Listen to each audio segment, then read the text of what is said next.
Hey everybody, it's Judy Clock, your independent Stampin' Up! Demonstrator here in Middletown, Virginia, coming to you with another tutorial. And today I want to talk about watercoloring. Now, I know that some of you, when you hear watercoloring, will get all anxious because you're like, I'm not an artist, I can't watercolor, it won't turn out right.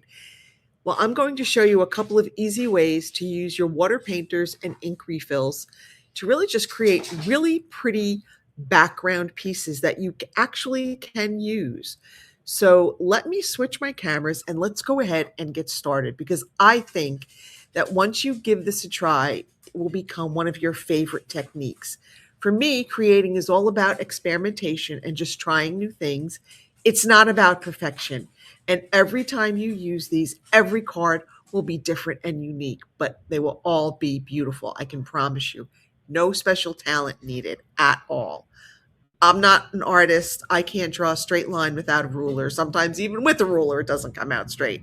But I know that you can, if you're willing to play and you're willing to just kind of step outside your comfort zone, I know that you will like this technique and use it often.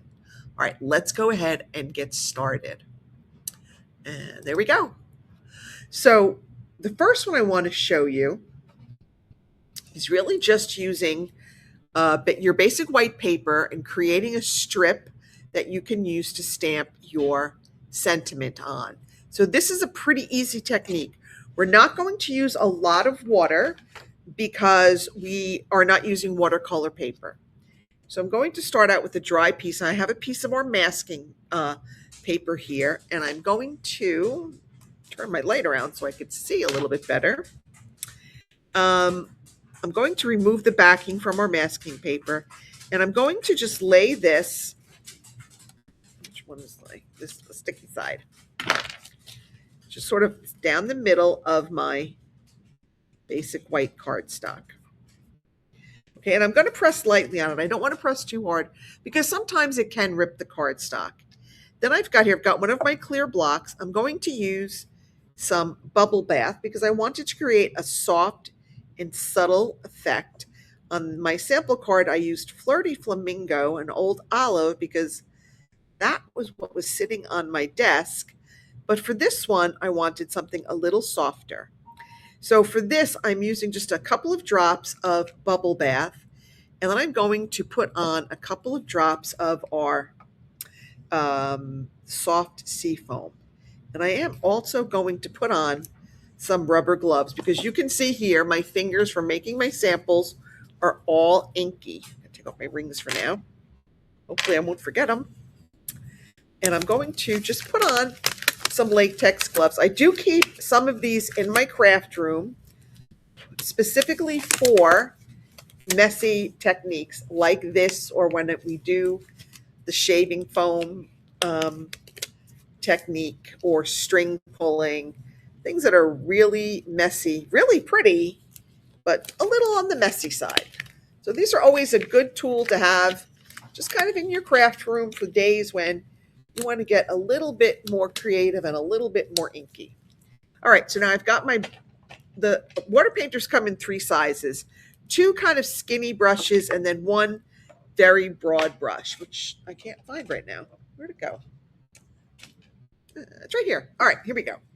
So this is kind of our broader brush, and I'm going to squeeze it out right over my bubble bath. Now, the more water you use, the lighter the color will be. The less water, the deeper the color. So I'm just going to put a few drops in here and mix it up, and then I'm just going to paint it on my basic white. I'm not adding any water to my paper because, again, this is not watercolor paper. I just really added the water to the ink refill that I had on my block. Now, if I want to get a lighter color, I can obviously add more water here. Right, mix that up and get a little bit lighter color.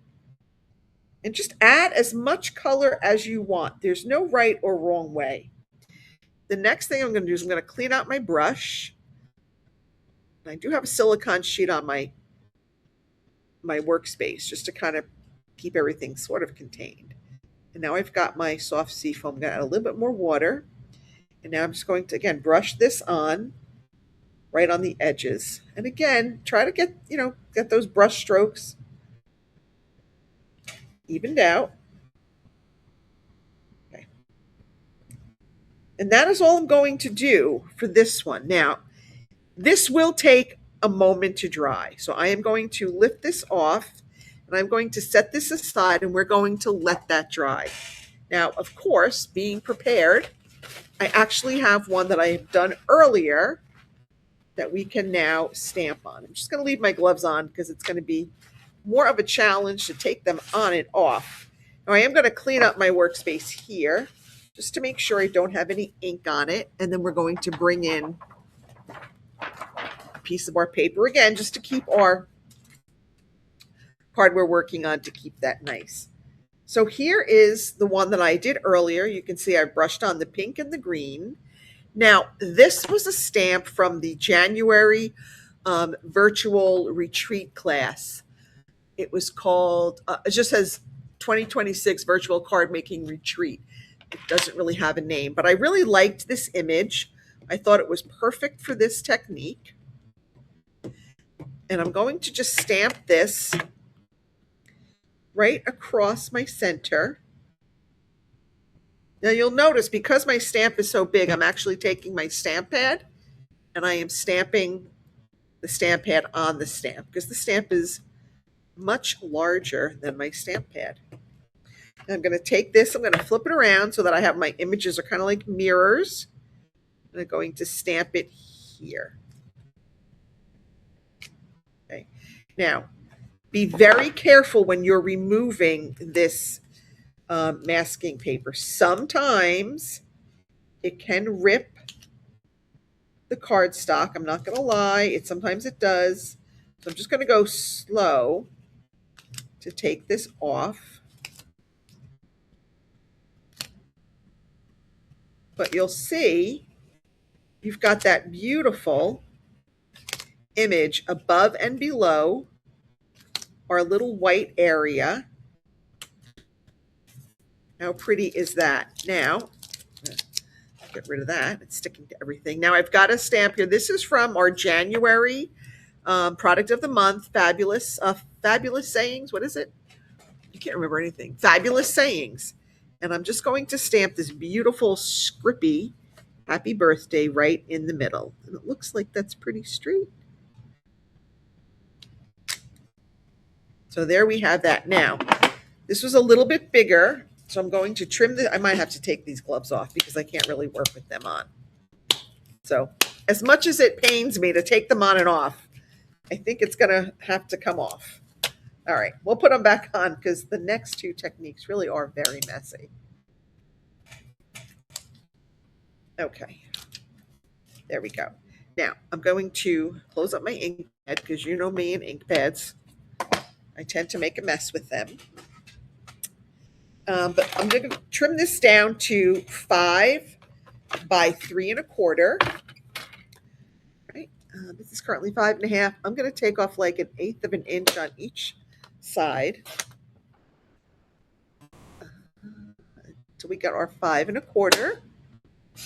Okay. Now we need, I think this is 4 1/4. It is. So I'm going to again take off 1/8 of an inch on each side. Just trying to keep it a little bit even. Okay, so now, excuse me. Now we've got our focal piece. I'm going to add this to a piece of our bubble bath cardstock. Oh, you know what? I gotta cut this down more. I forgot. I need it to be 5 by 3 3/4. Yikes! Oh my goodness. Sometimes I just can't remember things. Okay, let's do this. This is not working for me, folks. Gotta press hard. Press hard. Okay. Like, why didn't that work? Because I didn't cut it enough. Silly me. Oh well. Mistakes happen, right? All right, here we go. Now we're ready. Now we're going to mount this on our piece of bubble bath. Got my You could use liquid glue for this if you want. If you feel like the paper has curled a lot from the water, you can certainly go ahead and add some liquid glue and adhere it to your cardstock. Okay, and now we're going to put this on a piece of our soft sea foam. How pretty is that? What do you think of this card? I kind of like these colors together. They're very soft, very feminine. Don't worry, we're going to do some cards for the guys. I didn't leave them out.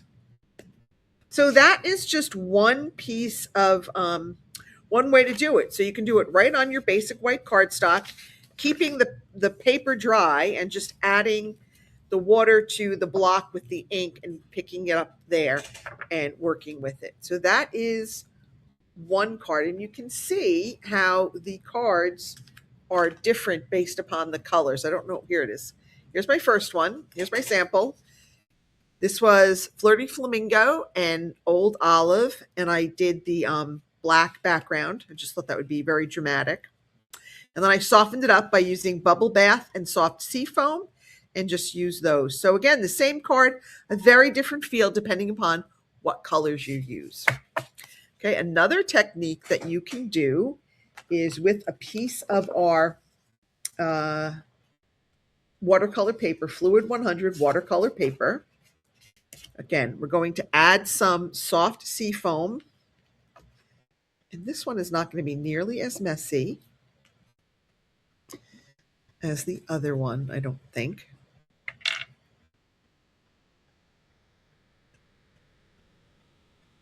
Okay, getting those. Now for this one, I'm going to spritz my paper first with a little bit of water. This is our little spritzer, Stampin' Spritzer. It helps if you actually point it at the paper and not at your computer. I don't recommend pointing the water spritzer at your computer. And I'm going to pick up the green first since that was the last one I used. And I'm just going to go back and forth across. Again, as much or as little as you want. If you want to go darker on the bottom, you can start on the bottom and then just as you go up, it'll naturally lighten. Okay. Now I got to clean this. To clean it, I just have usually some paper towels handy and I just kind of squeeze it until the water runs clear. My bristles are stained, but as long as the water comes out clear, we're good. All right, let's go ahead and add our pink. Okay, and again, I'm going to start out darker at the top, and then hopefully as we go down, it will lighten up. Okay. So now that is just creating a background that you can stamp on. And again, because these need to dry, well, look at silly me, I left my paper there. Oh, well. I did one earlier. Now I want to show you another little trick. Once it's dry, you can come through with some plain water. Ooh, that's all wet. That's all blue. We don't want blue on our paper.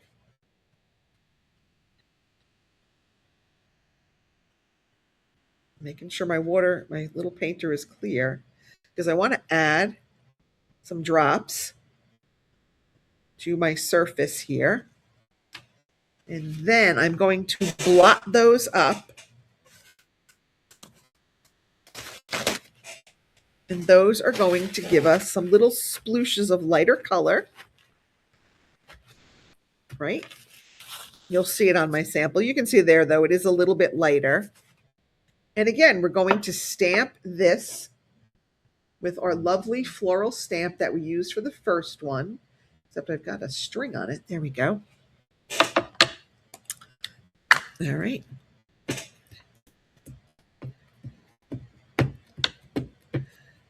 Okay. Stamp this. There we go. And I'm going to stamp thank you so much. I just felt like this needed something, a little something up here and a little something down here.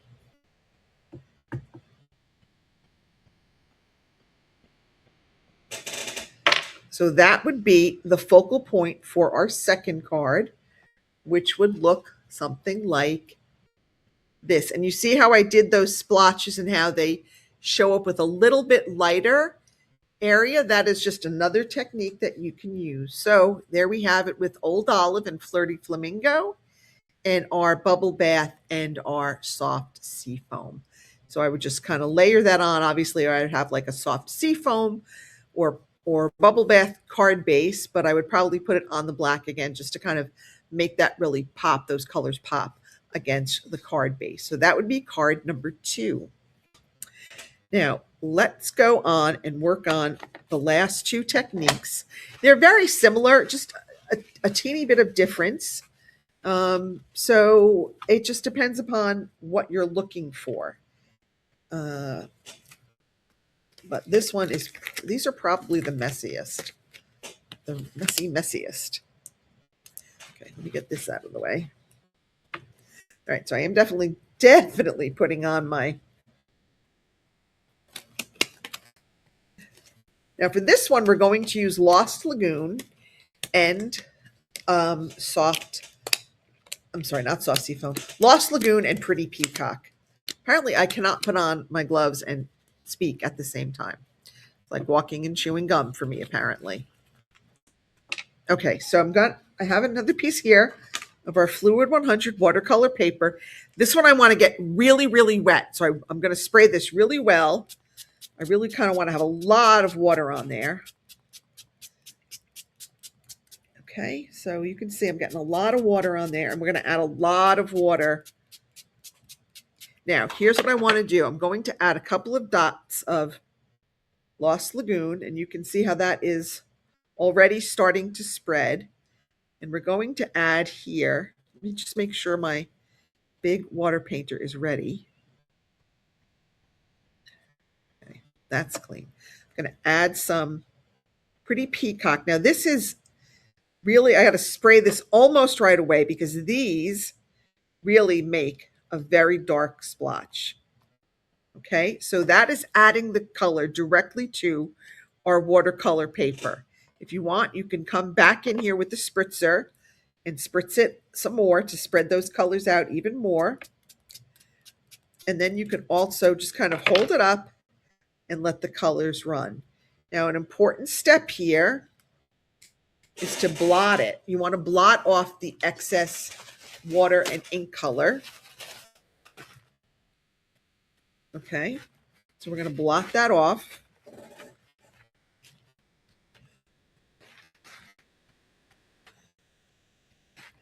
Okay, and then once this dries, we can use it to make a card that looks like this. I cut it into 3 1-inch strips, 1 inch by 5 1/4 inch strips, and put it on the card to create a background, and then just made a little happy birthday. This is from, oh gosh, I don't remember what that one's from. Might be Cutest Crew. And that dog is definitely from Cutest Crew, which is a new March online exclusive coming out in March.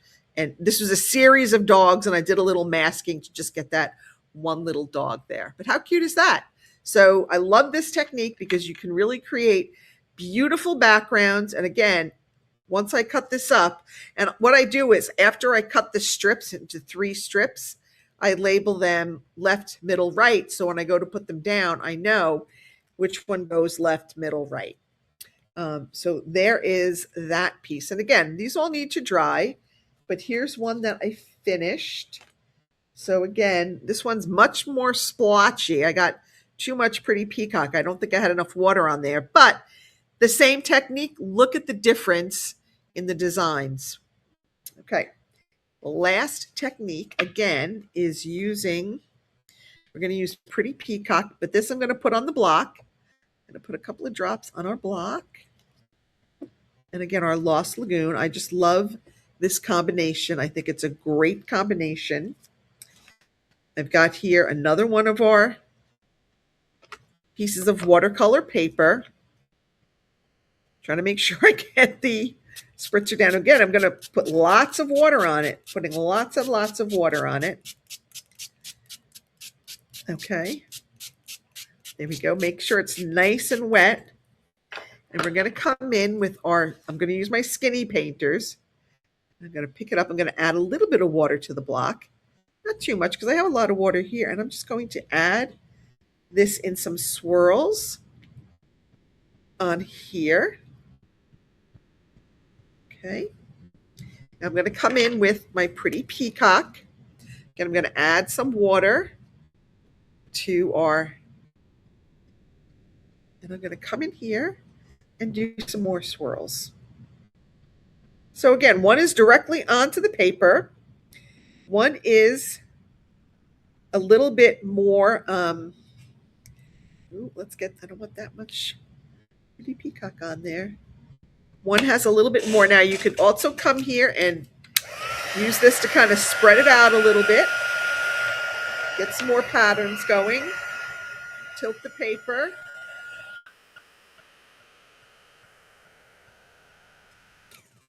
And if you feel it's like a little too light, again, we're going to blot it. I'm going to come in and blot it. If you feel it's too light, you can add a little bit more color. Let's add just a little bit more pretty peacock. Maybe a little bit down here. Just add a little bit there. I'm going to swirl that around. And then I'm just going to blot it up. How pretty is that background piece? Right? Pretty easy. I'm going to take these off for now. Then I finished this off. I just stamped directly on that. Right onto the, once this was dried, I stamped directly onto it. I used Pretty Peacock ink. I used a Lost Lagoon card base and a Pretty Peacock layer to kind of make that watercolor washed piece really kind of stand out. You could go ahead and, add gems, add some linen thread. You can really jazz it up however you want. But here is a finished piece. Now this one I did have a little blop of too much Pretty Peacock on there. But again, same difference. So those are just some ways you can use your watercolor painters and ink refills to create really pretty and unique background pieces. Let me get rid of my messy desk for a minute. So I hope that you enjoyed this, and I hope that you will seriously consider giving our watercolor painters a chance. You really don't need any artistic ability. I don't have any artistic ability. I just like to play. And sometimes when you play, that's when you can really create some beautiful background pieces with just a couple of simple tools like water, a paintbrush, and your ink refills. So you don't need a lot. That's it for me. I'll leave a link down below if you want to shop and buy some watercolor painters. I really think you'll like them. And if you have them and you haven't used them, pull them out, dust them off, and give this a try. That's it for me. Have a great week, everybody. Bye.